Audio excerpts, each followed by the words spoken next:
Keberuntungan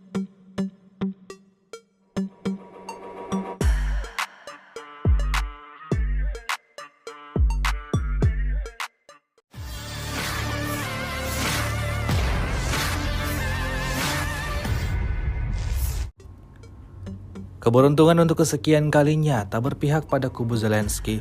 Bagaimana tidak, saat ingin menjalankan misinya di medan pertempuran, mereka dicegat oleh serangan mematikan pasukan Rusia.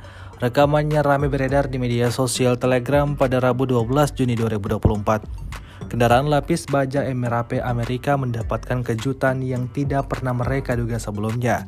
Saat sampai di salah satu bangunan, mereka disambut oleh serangan granat Rusia, seperti yang terlihat dalam rekaman.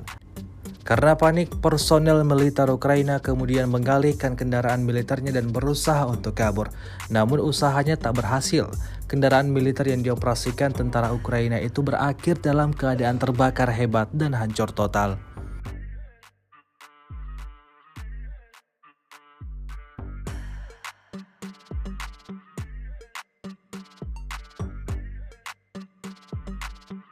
Download Tribun X sekarang, menghadirkan lokal menjadi Indonesia.